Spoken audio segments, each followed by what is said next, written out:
मैं भला एक अबला देवी का वध क्यों करूं? तुम्हारे लिए तो मेरा योद्धा ही पर्याप्त है।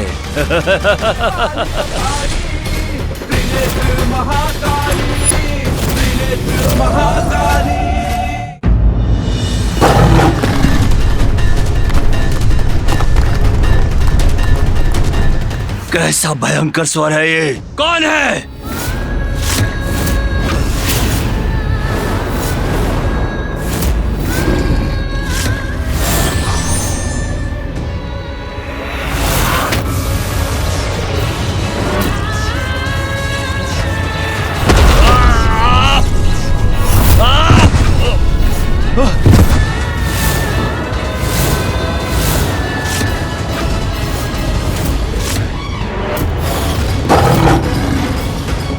मूर्ख असुर, इतना भी नहीं समझता तू कि जिस पद पर आसीन होने की योग्यता ना हो, उस पर आसीन होने का परिणाम होता है सर्वनाश।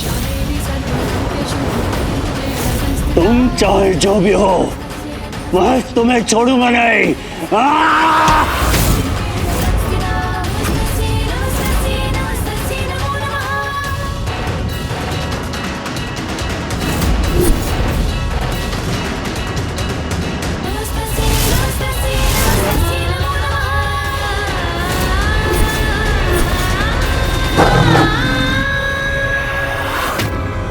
माँ छिन्नमस्ता, माँ के रूप में अपनी संतानों को ममता दे सकती हूँ, तो माता के ही रूप में उनकी रक्षा के लिए दुष्टों का संहार भी तो कर सकती हूँ। माँ के रूप में अपनी संतानों को ममता दे सकती हूँ, तो माता के ही रूप में दुष्टों को दंडित भी तो कर सकती हूँ। माता, आप देवी छिन्नमस्ता के रूप में एकाक्ष से युद्ध करने चली गई? युद्ध करने कहा? मैं तो उसका काल बनकर गई थी वहाँ। साक्षात आपके विकराल रूप में आपको अपने समक्ष पाकर, आपकी चेतावनी सुनकर भयाक्रांत तो अवश्य हुआ होगा वो दुष्ट एकाक्ष, और अपने प्राणों की रक्षा हेतु वहाँ से भाग भी गया होगा, है ना माता?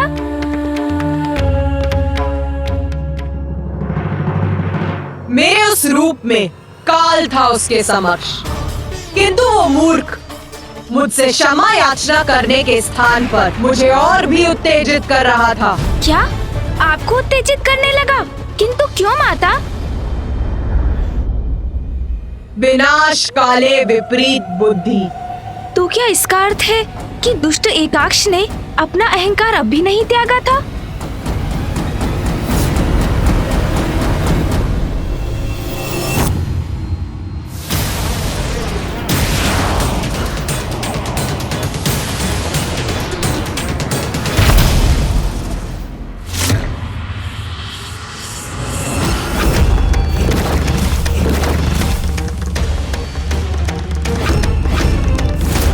कौन है ये दुष्टा देवी जिसने मेरा असुर सम्राट एकाक्ष का अपमान करने का दुस्साहस किया है? तुम चाहे जो भी हो, तुम्हें तुम्हारी इस उद्दंडता का दंड अवश्य मिलेगा, अभी इसी समय मिलेगा।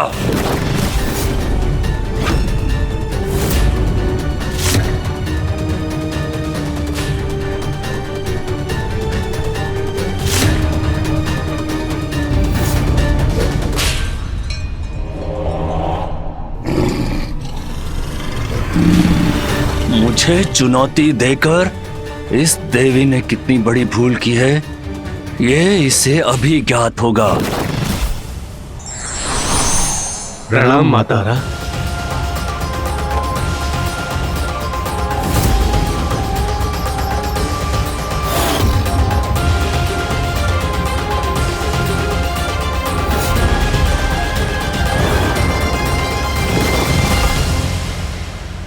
वाह, उत्तम, अति उत्तम। आनंद आया तुम्हें अपने सम्मुख देखकर देवी। या स्वर्ग में तो मैं बहुत आनंदित हो रहा हूँ। ये क्या कह रहे हैं असुर सम्राट आप? ये देवी आप पर वार करने को तत्पर है, आपको चुनौती दे रही है और आप क्रोधित होने के स्थान पर आनंदित हो रहे हैं। उचित कहता है दंतक, हम कुछ समझे नहीं। समझो मेरे असुरों, समझो। यहाँ स्वर्ग में आभूषण है, अमूल्य रत्न है, देवता हैं, अप्सरा हैं। ये सब तो ज्ञात था मुझे, किंतु यहाँ देवी भी है, इसका भान नहीं था मुझे। ये तो उन सब से भी उत्तम है, बलशाली है। ऐसी देवी से युद्ध हो तो आनंद का आभास स्वाभाविक है।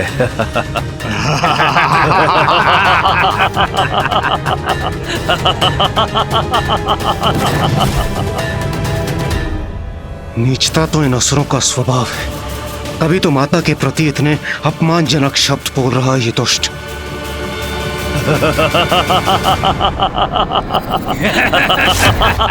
सर्वथा उचित कहा सम्राट आपने। हाँ, ऐसी शक्तिशाली स्त्री और हमारी शत्रु, तो उसका अंत करने में हमें आनंद होगा।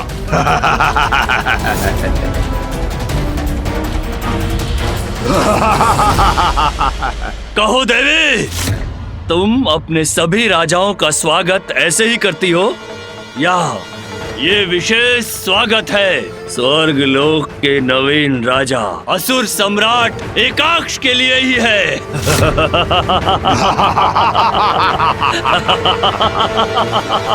स्वर्ग का राजा है तू?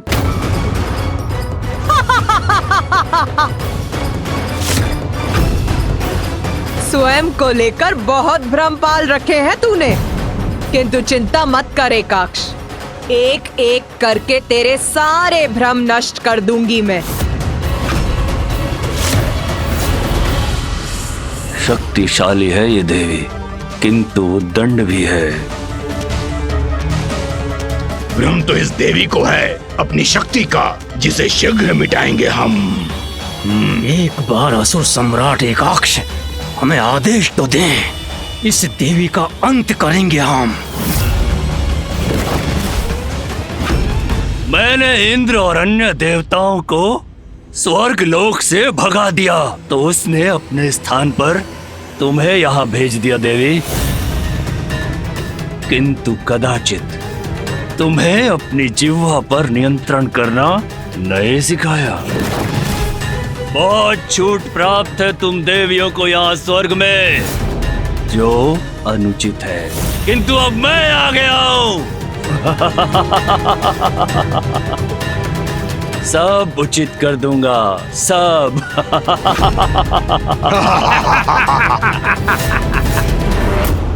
मेरे राज्य में स्त्रियों को मैं ना ना ना ना ना दंतक, तुम ही बताओ इस देवी को, हमने रसातल लोक में असुर स्त्रियों और राक्षसियों के साथ क्या किया था? बताओ। असुर स्त्रियां, राक्षसियां, असुर सम्राट, हमारे रसातल लोक में तो स्त्रियां है ही नहीं।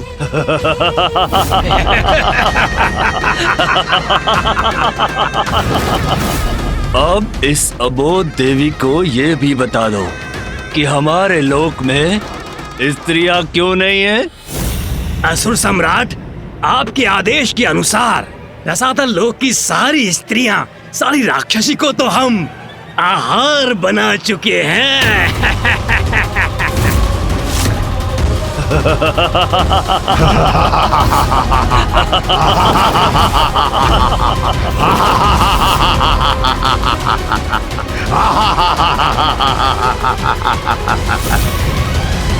इतनी निर्दयता, अपनी स्त्रियों को हार बना लिया। सुनो तुमने देवी, अब स्वर्ग लोक में भी अप्सरा और देवियों की यही स्थिति होगी, यही। सर्वप्रथम मेरा सामना तो करे एकाक्ष, तभी अन्य देवियों से भेंट कर सकेगा तू। नहीं नहीं नहीं नहीं नहीं, मैं भला एक अबला देवी का वध क्यों करूं? ये अनुचित है देवी। तुम्हारे लिए तो मेरा योद्धा ही पर्याप्त है। हाँ। दंतक, जाओ और अपनी शक्ति दिखाकर उचित पाठ पढ़ाओ इस दुस्साहसी देवी को। अवश्य असुर सम्राट, इस स्त्री से युद्ध करके मुझे असीम आनंद की प्राप्ति होगी।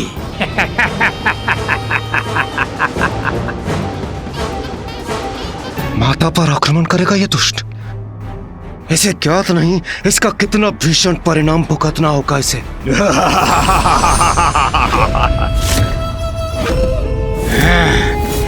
देवी, अब दंडित होने के लिए तैयार हो जाओ तुम।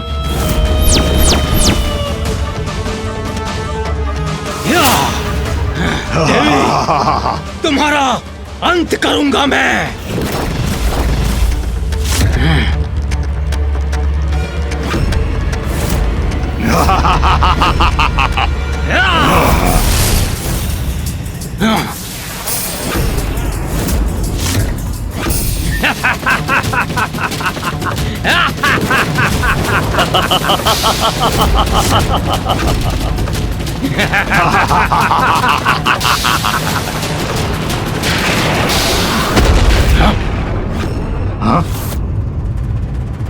ये कैसे हो गया?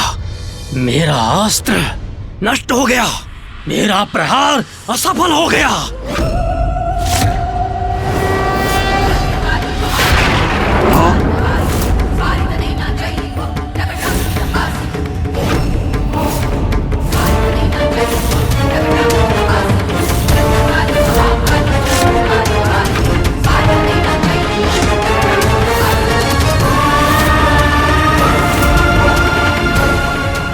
प्रणाम माता। ये दूसरी देवी कहां से प्रकट हो गई? तुच्छ असुर, इतना दुस्साहस किया तूने। तेरी मृत्यु तेरे समक्ष खड़ी है और उसे पहचानने के स्थान पर अपने अहंकार वश उसी पर आक्रमण करने लगा तू। मूर्ख! मृत्यु और दंतक की इस देवी के हाथों ये कदापि संभव नहीं। हे देवी, तुमने मेरा अस्त्र नष्ट करने का अक्षम्य अपराध किया है, जिसका दंड है तुम्हारी मृत्यु।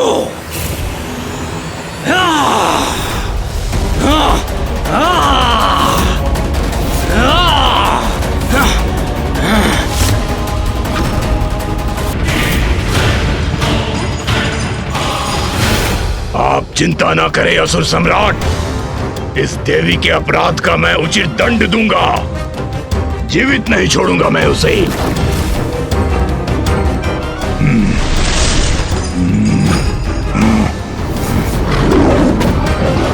मेरे बंधु दंतक का वध करके कहां चली गई? सामने आओ तारा।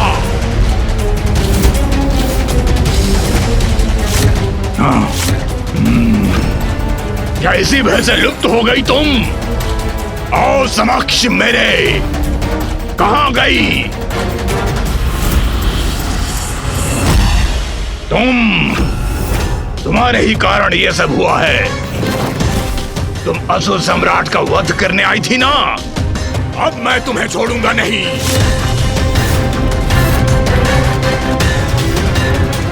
तुम्ही ने उस मायावी देवी को उत्पन्न किया यहाँ, तो अब मैं दंतक के वध का कठोर दंड दूंगा तुम्हें।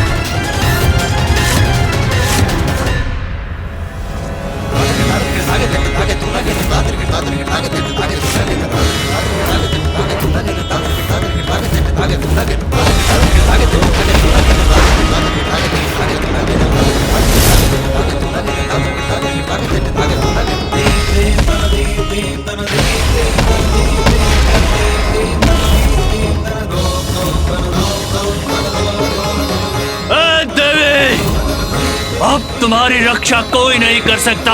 मृत्यु होगी तुम्हारी, मृत्यु, क्योंकि तुम्हारा काल बाहुभुज तुम्हारी ओर बढ़ा आ रहा है। ये तुम्हें मसलकर तुम्हारे प्राणों को तुम्हारे शरीर से विलग कर देगा, विलग।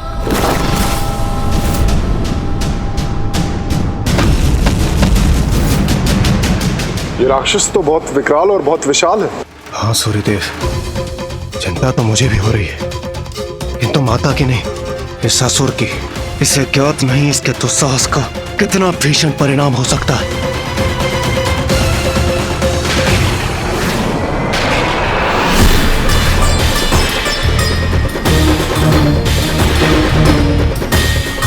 नहीं, कोई नहीं है वहां। जो है बस यही देवी है। दंतक के वध का प्रतिशोध इसी से लूंगा मैं, इसी का अंत करूंगा। क्या हुआ असुर? अपनी गति धीमी क्यों कर दी?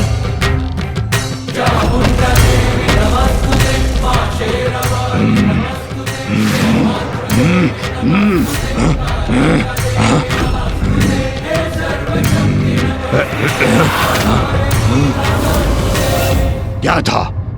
कुछ तो था यहाँ, या मात्र मेरी कल्पना थी? जय काली जय काली जय काली जय काली जय काली जय काली।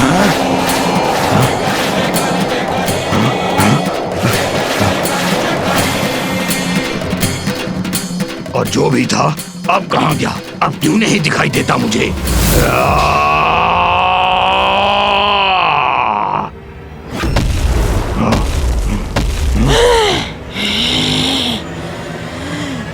ये किसका स्वर है? किसे ढूंढ रहा है दुष्ट?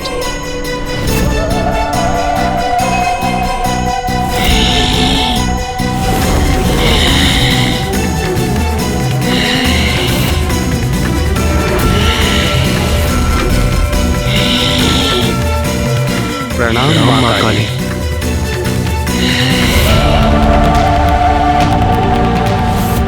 ये कैसी भयंकर देवी है जिसके दर्शन से ही आतंकित हो रहा हूं मैं।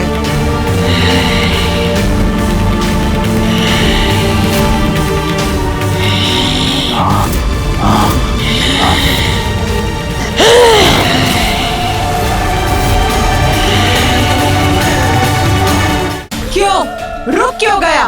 आगे बढ़, वार कर मुझ पर। बाहुभुज, यही उत्तम अवसर है। एक साथ दोनों का वध कर दो, एक साथ। रुको मत बाहुभुज, तुमने तो इससे अधिक शक्तिशाली राक्षसियों का वध किया है, भक्षण किया है उनका। आगे बढ़ो। बाहुभुज, तुम्हें अब किस बात का भय है? आगे बढ़ो। भक्षण, भक्षण ही करना है इन दोनों का मुझे, और यही करूंगा मैं।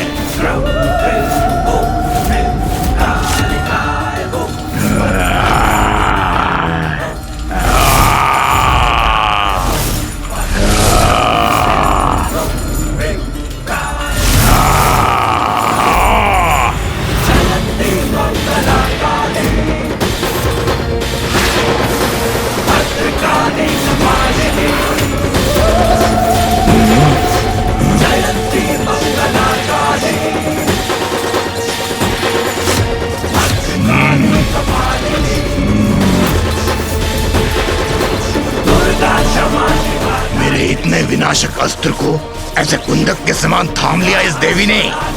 विश्वास नहीं होता, कैसे संभव है ये?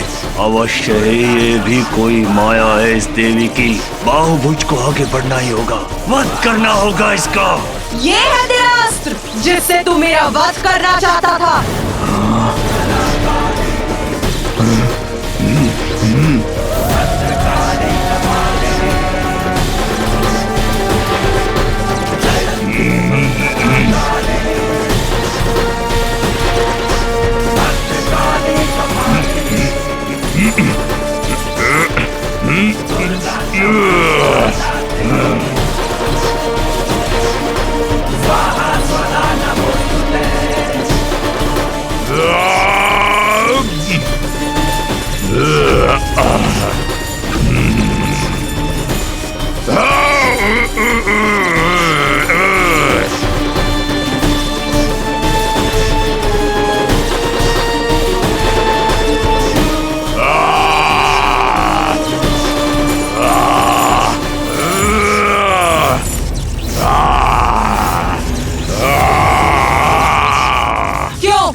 शक्ति अब कैसा लग रहा है तुझे?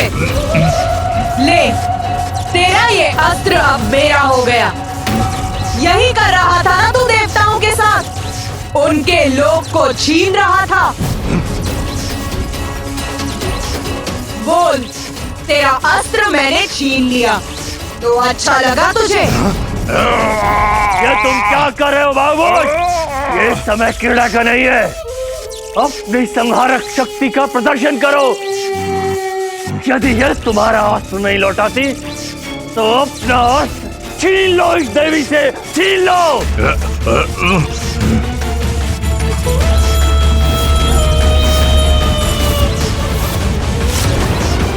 बोल, तेरा अस्त्र चाहिए तुझे तो तू क्यों कष्ट करता है? तू रुक जा वहीं, मैं स्वयं आती हूँ।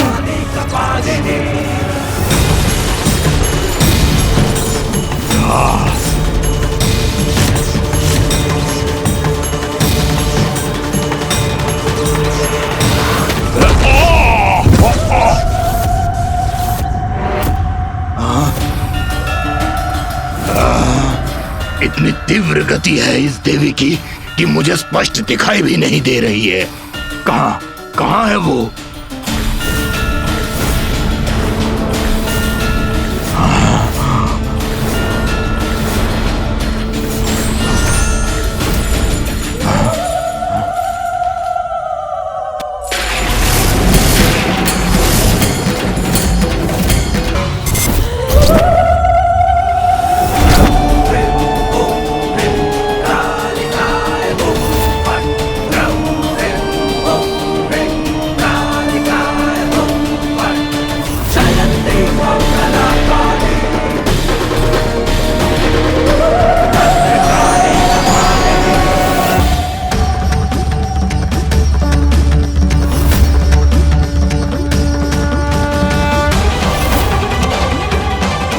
इस देवी की दृष्टि तो मुझ पर ही स्थिर है।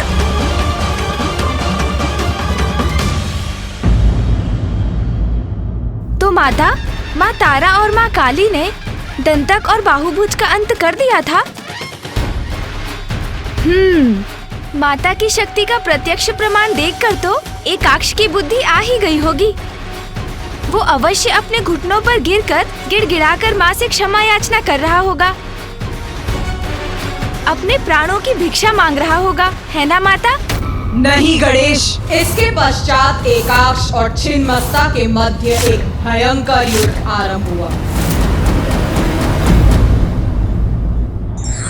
नारी शक्ति का स्वरूप है। सृष्टि की प्रत्येक रचना की जननी नारी। उसका अपमान करने वाले अवश्य दंड के भागी होते हैं।